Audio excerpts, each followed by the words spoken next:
Hey guys, welcome back to the channel. If you haven't been here before, my name is Corey, aka Mr. Manage, and thank you for coming. If you could please do me a favor and hit that subscribe button below, and thank you for being here.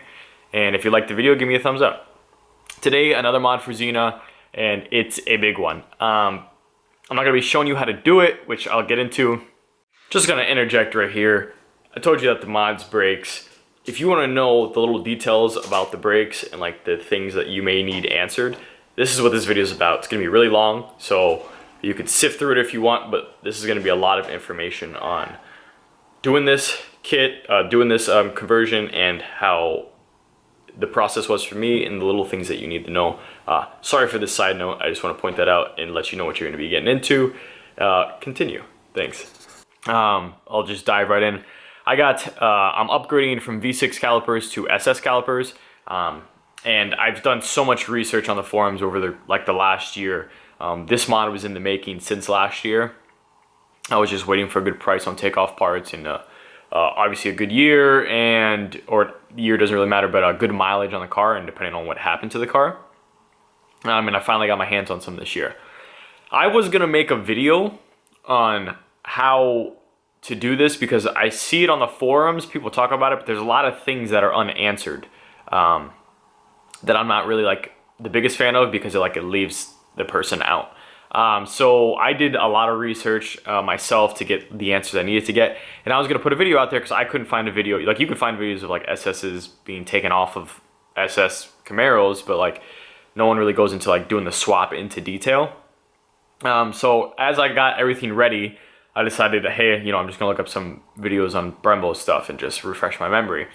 And one of the guys that actually subscribes to my channel, his name's Chris Holt, so shout out to you, Chris. I will link his channel or the video for this mod in the description. It's a video he made. He had made it, so as I was planning on making the video, I looked up and I looked up just Brembo stuff, and his video popped up. So he, as far as I know, is like one of the first videos to go into detail on how to swap V6 brakes to SS Camaro brakes. So I'm not going to be showing you guys a video on that. I will be touching on key points. I'm going to try to keep this video short, but obviously it's probably going to be a little longer just because, again, key points. So before we do any of that, I painted my calipers. I bought them, scuffed them, painted them. So what you're going to see is a picture. I'm going to show you a picture of what mine looked like, and then you're pretty much just going to hear a voiceover. So these are the Brembos themselves that were takeoff. As you can see, obviously I have gloves on, which if you're going to handle them, I would recommend you wear gloves because brake fluid is very caustic or corrosive. It will eat through paint. Probably not a good idea to have on your skin. As you can see, those are like bent. I think this was the one where I think when the guy hit something, he hit something on the right front or wherever it was, and it kind of nicked the caliper down there on the bottom left. Didn't do any bad damage to it. I mean, the brakes still worked on the other car, and obviously they work on my car. So I took those out, and I think that's the front one, if I'm not mistaken. You can see these things are pretty big. Like, I couldn't believe how big they actually were. I mean, you see it's kind of like, this car had 79,000 miles on it, so these guys are, used, obviously, still good. I think these are the rear ones. Yeah, the smaller pistons, these are the rear ones. And, yeah, so that's how they looked. And then I painted mine again, like I said, I scuffed them up. I just got a red pad, I scuffed it up. Me and my buddy did, and then I taped it off. So now you're gonna see these pictures of how it looks taped. I did my best. I got the bleeders here taped, and then I got the other bleeder taped, the little holes where the pins go in. I got those taped, the other part taped, obviously, and then the backside taped. Just to the best of my ability. I am not a professional, so don't sit here and quote me or say that this isn't how you do it. Yeah, it's probably not, but it's good enough for me, so I'm not recommending you do it the way I did it, but this is a way you can do it. As you can see in this video, you can tell it is scuffed a little bit just because that's not really a smooth, definitive Chevrolet Brembo sign, but you can definitely tell that this is, not original paint. Like, it's not like the way it would come out the factory. Like, it's definitely like flat. When you scuff things up, you'll notice that it's like flat. Here's a picture of them hung, and then primed. So I think the first layer of primer was on, just a nice little layer here.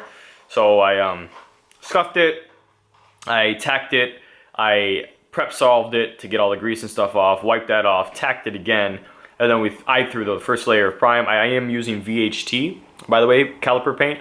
This is the primer, so this is the second layer of primer, and then the final layer of primer on them. And as you can see, it actually turned out pretty well. Now, if you look there and there's a glare, you can see the Brembo sign still, which is pretty weird to me, but I figured that the black would cover it, and I didn't really want to mess with it too much. So the other ones you can see didn't turn out too bad. And then you will see the first layer of black coming up here soon. So this is the first layer of black, or I think actually this was after the last coat. I took pictures just after the last coat. So I put 2 light layers and then 1 medium layer. And you can see that these came out decent. Like, they weren't bad.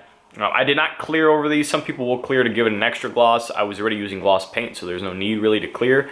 I wanted to put my Brembo stickers on because I bought orange Brembo stickers and then clear over it, but I should have got a flat paint, realistically speaking. Also, clear is going to be the hardest thing to do for anyone who's painting. So that's how those looked. That's pretty much the voiceover for this part. So I got them painted, and then I want to let you know, when you're using used brake fluid, used brakes, and you plan on painting, what I did, I just taped it off, and it was a mistake because when we put, everything was dry, it was looking good, and when we put the stickers on and we just turned the caliper sideways, fluid came out. And again, I already told you that's very caustic. It took off a fresh layer of paint on the back of the caliper. Luckily, it was on the back side of the caliper, but it took off that, it took off the primer, and went right down to the metal. So that sucks. On other parts of it, after I let it cure for 7 days, that's how long I let it cure, I got a little piece, like when I moved it again, of brake fluid on the cured paint. Not a problem, you just wipe it off thoroughly and you'll be fine. But in the back right away, it destroyed that paint. So I just went, got some more caliper paint and just did a quick once over on the back. It's not gonna be pretty, but no one's really gonna see back there, and it's just gonna get the job done. So again, that's just the painting the caliper part. If you're really interested in it, that's how the process of mine looked. Sorry that I'm not giving you a video on that. That would take forever, and there's plenty of good already made videos on YouTube of how to paint your calipers. So you can make your paint job look as great as you want. I mean, as professional as you want. It depends on you. If you want it to look immaculate and no mistake, then you're gonna take your time prepping. You're gonna do everything you can. Maybe you wanna grind it down to the metal or whatever you wanna do. You make it look as good as you want. You can make spray paint look really good. I don't know why people hate on spray paint. You can make it look good. So that's how that turned out, which it was a fun little project, but yeah, the prep work alone took me like just 3 hours, and taping that stuff off was insane. So I got orange Brembo stickers that I put on, and I will show you what a picture of those look like here. So this is what it looks like with the Brembo sign on, and then those are the front ones, and then the rear ones, I think those are the fronts, yeah. The rears, these are the rears. It was the same, it's the same size sticker, so it was a little hard to fit it. That B logo back there was kind of bending, but that's how it ended up looking. So it's an orange. I got that off of Amazon. I can put the link to that in the description, and then we'll get to the brakes. So the brakes that I ended up getting were the Z26, I think they're Street Warrior, the Street Warrior kit from PowerStop. Obviously all brake companies are gonna have their lemons out there. People are gonna talk however they want to talk. R1 Concepts is another popular brand. I decided after doing my research, I'd prefer to go to I would rather go to PowerStop than R1. The kit was $412 on Amazon. I recommend you get it on Amazon because places like AutoZone are selling it for more expensive. O'Reilly's has it pretty cheap, but everywhere else, like CarParts.com and all that stuff, is like either more than Amazon or like significantly more, like $100 more. So I got it off of Amazon for $412. It came with both the front rotors and rear rotors, drilled and slotted. And then it came with their pads as well as the retaining springs. It comes with all 4 brand new rear pins to hold the retaining springs, but it does not come with the front pins. It comes with the front retaining springs, but like for the pads, but it doesn't come with the pins, so I had to reuse those. And then it also comes with lube. So why did I go drilled and slotted? I was gonna go OEM with everything, but if I wanted to go OEM, and I went OEM Brembos, I think just the OEM like Brembo pads were like 200 something bucks, if I'm not mistaken. I don't know if I'm looking in the wrong place, but like when I saw them, it was like $238 for all the pads all the way around the car, just the pads. So everything else was looking good except for that, and I was like, yeah, I'm not doing that. So PowerStop, I was able to get the rotors. So I didn't want to go drilled and slotted, but yeah, it looks cool. It's not really, I'm not looking for like that kind of performance. And plus there's the situations where if it gets too hot, you're prone to pressure cracks and the drilled holes and stuff. So it's whatever. I'm not driving my car like that anyways to where I'd be heating up the brakes that bad. So I ended up going with that kit, and I love the way it looked. Everything everything got shipped out. Everything was fine. I didn't have an issue with them. I got it shipped out in 4 days with Amazon and to my house in 4 days. So it was awesome. That being said, I bought that. I have the Brembos. I got 2 bottles of DOT3 brake fluid. And whatever level you want to do on the DOT, the Camaro comes with 3, recommends 3. I think some people use 4 because it has like a higher boiling point. I got all new lines. If you're gonna do this swap, you do need the SS lines, the brake lines from the caliper to the car. You cannot use the V6 because they're not long enough, nor do I think they fit on the Brembo. So I bought all new lines. I think the lines were under $100, all 4 of them new. I had to wait to get those shipped in, and then I got the rotors, the pads, and I think that was it. Oh, and I got all new bolts. So this is a big deal. This is where this is what I mean when I'm like, a lot of people don't touch on this, and I don't think Chris Holt did. And I'm not knocking on you, but I'm just saying like, this is something that bugged me, because I even messaged Chris Holt on Instagram. I said, hey, what did you torque this down to? Did you use new bolts? And yada, yada, yada. A lot of people will tell you to reuse the bolts. Reuse the bolts, reuse the bolts. They're torque to yield bolts. For anyone who doesn't know what that means that you tighten a bolt to what the torque specs are. And the V6 case, the front and the rear are supposed to be 30. If this was an SS, which I kind of treated it like it was, right? Because we're using SS calipers now. The front, if I'm not mistaken, is supposed to be 44 foot-pounds, and the rear is supposed to be 30 foot-pounds. The rear brake caliper mounting bolts, they mount to the knuckle. Those are 16 millimeter bolts. The ones on the front, there's 2. Those are 18 millimeter bolts. Now, if you're gonna do this and you're asking for bolts, you're not gonna know, do I get the V6 bolts or do I get the SS bolts? Because I got my bolts new. Again, but before I get there, let's finish torque to yield. So torque to yield, you torque it to its spec, and then you're gonna go an additional whatever. So for this, the spec is 30 foot-pounds plus an additional 90 degrees. So you get an angle gauge, you'd put it on your, whatever you're using to torque it down, and you'd push it, you know, obviously tighten it up an additional 90 degrees. What that does is that stretches the threads, and that locks it in there. Also, these bolts come with Loctite. So when that's stretched, like you're stretching the threads to keep it in there and so it won't move, and you take that bolt out and you reuse it, technically you're using a bolt that already was stressed. The threads were already stressed, and people will argue that in time those bolts can fail, and it's just a matter of when, because they're already torqued and then, you know, an additional 90 degrees and stretched even more. So some people will reuse them. They put blue or red Loctite on them and they reuse them. There's some people that have been doing that their whole life and they've never had an issue. So I wouldn't do it. I'm not gonna gamble my life with my life just for a couple bucks in bolts. Which brings me to my next point. The bolts aren't cheap. I think I paid $60-something in bolts alone. These bolts used to be cheap back in the day, I guess. Like, I was looking at the forum and some people were like, yeah, I picked up all of them for, which it's 8 bolts total. I picked up all of them for $10, or I picked up all of them for $30. Like, not anymore. So what's the big difference between the SS and the V6 bolts? And this is another thing I asked Holt. I said, dude, I wonder what the difference is. I said, because they're different numbers. I think like the end number for the SS, it's like 8.8 and 8.1 for the front and rear or something like that. And I was like, dude, I wonder what it is. And in my head, I told Chris this too, and he could testify to it. I was like, I wonder if it's because the knuckle is bigger on the SS or if just the caliper is bigger. So I went to my local Chevy dealership. I got the bolts, I got them ordered, and I asked the guy, I said, hey, can you print out these specs for me? He printed them out. He said 30 foot-pounds for each of them. He said the rears were 16s, which I knew that the fronts were 18s.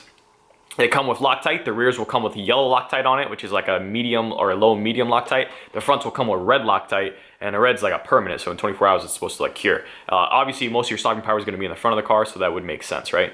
The difference between these bolts is the length, and that's exactly what I said. So I had the specs. It's in my car, so I'm not going to go over it. If you guys want the specs, I will give them to you. You just leave a comment. But whatever it is, it was 12 by 1.5 by like 51. And on the SS, it was like 12 by 1.5 by like 56. So like the SSs are just a little longer. And it was like mind-boggling me. I'm like, dude, what's the difference? Like, what is going on with these bolts? Am I gonna screw up my car? Everyone on the forum says, yeah, it was just a direct bolt, you know, plug and play minus trimming the shield in the back, which I'll get to, and the line. So like it's a plug and play. Chris said the same thing. He's like, hey, I used my bolts that were on the V6. And I'm like, I don't want to reuse those bolts. if you want to do that, that's cool, but like I don't want to reuse them. I want to get new ones. I just want to know if I need to get SS ones or V6 ones. If I get SS ones and they're that little bit longer, or they get a rub against something or anything like that. So I ended up getting, for me, I got new V6 bolts. Again, yellow Loctite on the back, red Loctite on the front, cost me like 60 something bucks. And the only difference in those bolts, guys, is the length. Nothing else. That bolt is the exact same from the SS to the V6, except on the SS it's a little bit longer. I did that. I torqued the rear down to 30 foot-pounds. I torqued the front down to 44 foot-pounds and an additional 90 degrees. Those things aren't going to move. Okay, that being said, the other thing you have to do is the dust shield. In the rear of the Camaro, the dust shield needs to be trimmed, because if you have a V6 and you look at your rear brake now, that dust shield comes over the rotor. It hangs over it like this. That part's got to go because the SS rotors are longer, and that's not going to let it marry up to the hub well enough. So buy an angle grinder. I got a Ryobi for like 56 bucks. It's a tool you can use forever. I mean, it's an investment. You can always use an angle grinder for stuff. Got a metal cutoff wheel, and I cut that off. So that being done, rotors went on fine. Everything was smooth after that. Again, I didn't go through it, but Chris goes through it. It's pretty much going to be taking everything off, trimming those backs, throwing them on, throw the new lines, new calipers on, and you're ready to go. Also, on the V6, you have the guide pins, the guide bolts, which, like for the V6, like you unbolt it, the caliper stays on the knuckle, and you unbolt another part, and then that's how you can actually take out your pads and then replace it. The Brembos aren't like that. It's 2 bolts on the knuckle, and then those pads are held in by that retaining spring, and that's it. So that's another big thing, is everyone's like, oh, well, don't you need the guide pin bolts? And I'm like, no, because I'm going to an SS, and that's just 2 bolts. So I know this might be like a lot. People are probably gonna watch this video and be like, dude, no one cares about this stuff, but I searched for hours trying to find this information. So if I could relay it and stop you guys from researching for hours to get these answers, that's what I'm here for. That's what this channel is about too. I want you to be able to do this as easy as possible and have like peace of mind that yes, you can use V6 bolts. I would use new ones, and it's gonna work just fine. Torque them down to 30 foot-pounds in the back, 44 in the front. Or if you wanna do 30 and 30, I'm sure you'll probably be safe there. I don't know, for me, I did 44 in the front. And everything after that's like a normal brake job. Again, the video that Chris has is pretty well, he's gonna go through it, but those are key things I wanted to touch on, is that the bolt length, the only difference in the bolts is the length, and they can be used, and it does come with Loctite, and I wouldn't reuse mine personally. And that's it. Other than that, this was a straight plug and play. It took me 6 hours. That seems like a lot of time for some people. Other people say it's taking them 2, but I took my sweet time, I took my sweet time with this. I was in absolutely no rush. I started at 10 at night, I finished at like 4 in the morning, and today is actually the first day of Automotion. You guys know I do Automotion every year, so it's literally about to be 8 o'clock, but it's still freaking raining, so I'm waiting for it to stop raining so I wash the car so I can drive 2 hours to the Dells. I got these guys done this morning and then bled the brakes. I flushed the brakes. So what I did was I took a ball syringe, I stuck it in my brake fluid. I took out just that without making sure I got air in the system. I just took out as much as I could, which was black. Again, if you don't know anything about brake fluid attracts water essentially. So after a while, that's not good because water has a pretty low boiling point comparative to brake fluid, so you don't want that in your line. So after like they say 3 years or however many miles you want to change your brake fluid. I haven't changed it since I own the car, which is bad, and I will show you a picture of what that looks like now. So this is a Sweet Tea bottle, which I made my own bleeder kit. You can just drill a hole, put a rubber tube in it, got that off of Amazon. That way if you need to bleed yourself, you can. I stuck this to the little knob on the inside for the Brembos. That's another key point, is you want to bleed from the inside out, so bleed the inside nipple first. Close that, bleed the outside nipple, and then you go. You always want to start when you bleed from the furthest, from the master cylinder, which for us is on the driver's side. So you want to start passenger rear, passenger rear, driver rear, passenger front, driver front. Okay, so I made that kit. I put a little bit of fluid in the bottom so that tube sits there, so that way when I pump on the brakes and the fluid pushes, it doesn't take air back in because it's got fluid down there. It would only take fluid back. Either way, I had someone there to make sure. So I flushed the whole system, and that fluid was disgusting. It was so clean after I was done that I couldn't tell whether my reservoir was full or not. I had to stick a flashlight in it and kind of move my reservoir to see if I can get, sorry about the camera shaking, I'm like holding this on my knee and I noticed it's shaking. And when I put the flashlight in there, I noticed that it was full. Like that's how clean the fluid is now, which is good, that's what you want. So I bled all my brakes, and then that was pretty much all she wrote. Lubed up my pads on the outside, lubed up on the top where they made contact, and I had no issues. So The brakes, I will give you guys a review on later because this video is already super long. We're already like close to 30 minutes. That's pretty much the brake job. It took me 6 hours to do it, and I just took my time and obviously did preventative measures for next time I take off my rotors and stuff, like anti-seize around the hub where the rotor marries to it, and then I put a little bit of oil on my bolts and stuff like that. Just took precautions. So that's what I wanted to get out of this, is that he has a video about it. It's really good. Go watch it. I recommend it if you want to do this. All in all, I think I'm under $1,000 on this job. It was $369 or $379 for my takeoff rotors, calipers, sorry, which I don't think is bad. They're going for like $500 right now, so I got a pretty good deal on that. It was $412, I told you, for the rotors, the pads, and the retaining springs. And those are supposed to be like low dust emitting and like their top line performance for like the Camaros and stuff. So that's like $800-ish right there. And then I think the brake lines were under 100, and then like miscellaneous stuff like DOT3 fluid and stuff like that. So under $1,000, definitely would recommend this. I mean, it looks awesome. Again, I will come with you with a review. I will tell you that it definitely feels different. It's a much smoother stop. Our brakes suck on the V6 in my opinion. Definitely something that could be done. You just got to make sure you follow, and do the right things and follow what like the instructions say to do, as far as like torquing specs and stuff like that. And when you bleed, make sure you bleed right. You don't want to get air in the system, which you'll know if you have air in the system because your foot's going to go through the freaking floor. My mechanic said a good rule of thumb is if you step on your brake, it should be somewhat close to where your gas pedal is, and that's how you know. Obviously, if you have air in the system, you're going to go through the floor. If you find that when you brake, it takes a little longer than normal, then you probably have air in the system and you need to bleed it. Also, go around and make sure everything's tight. It's hard to torque these banjo bolts down. To get them, sometimes you tighten them down, and once you get everything set up and the fluids in and the vibrations, it loosens a little, you might have to tighten it back up with the 2 washers in between, the crush washers.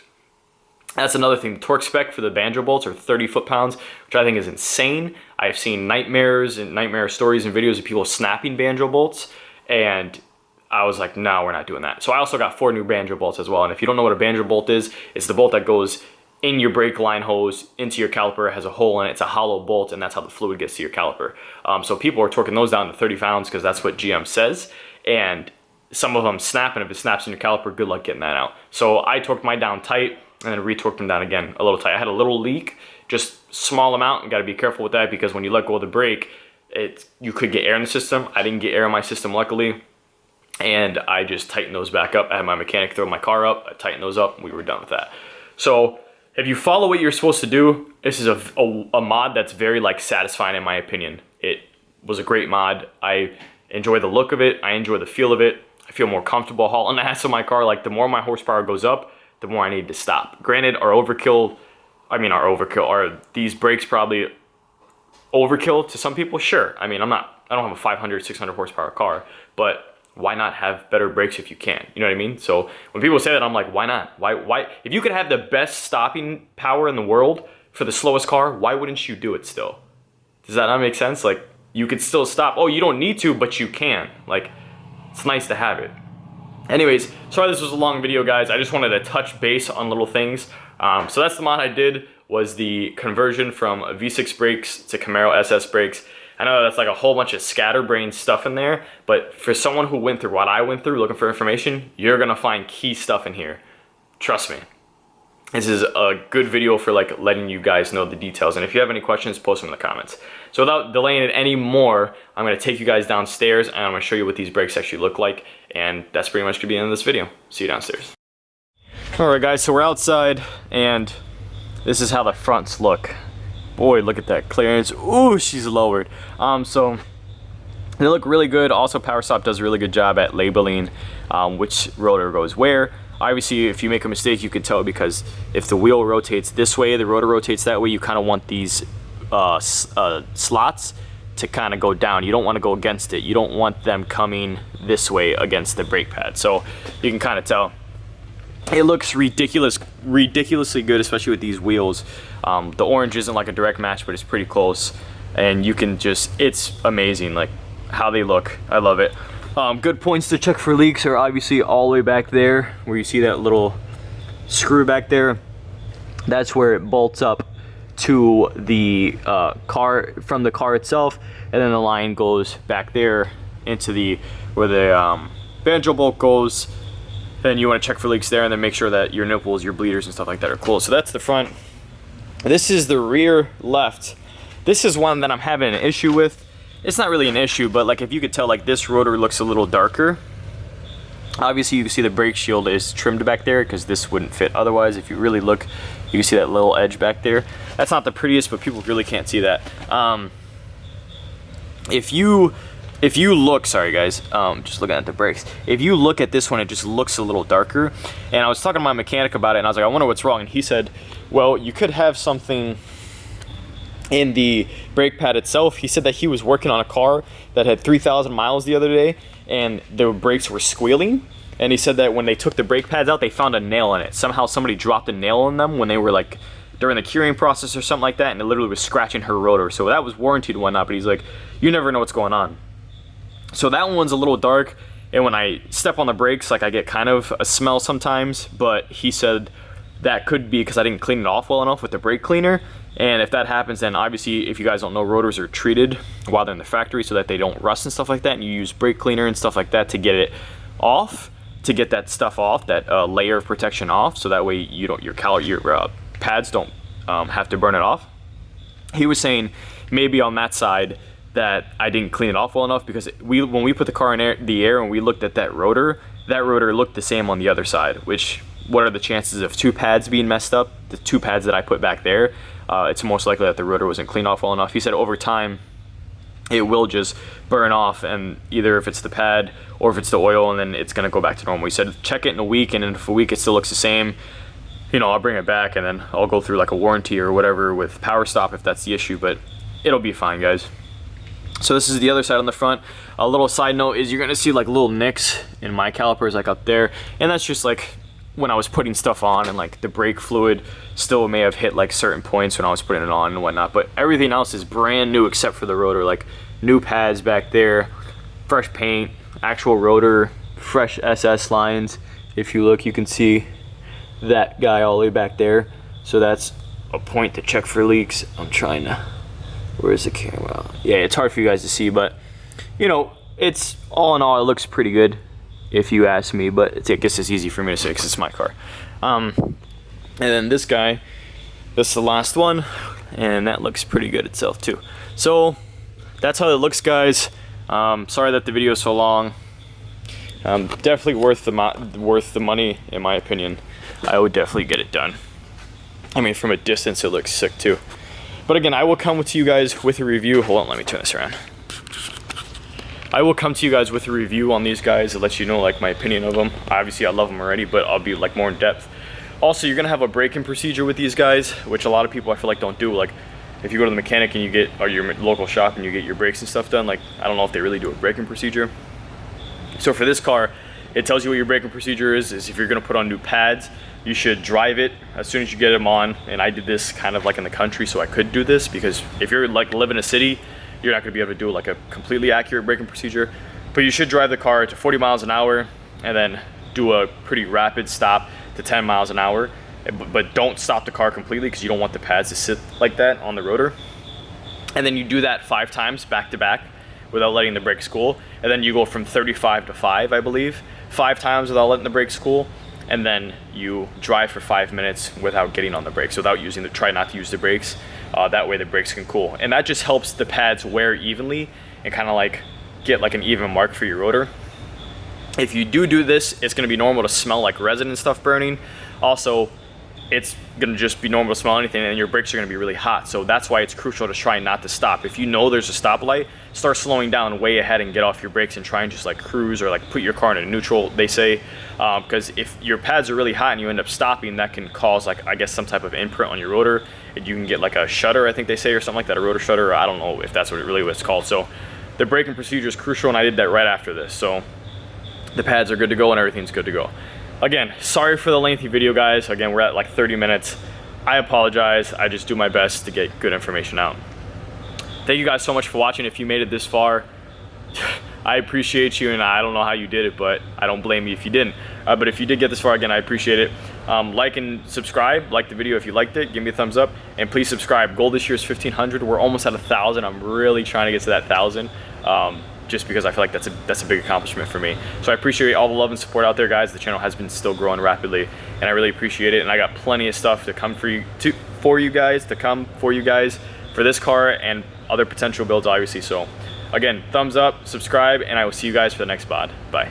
Fire spreading all around my room. My world's so bright, it's hard to breathe, but that's alright. Hush.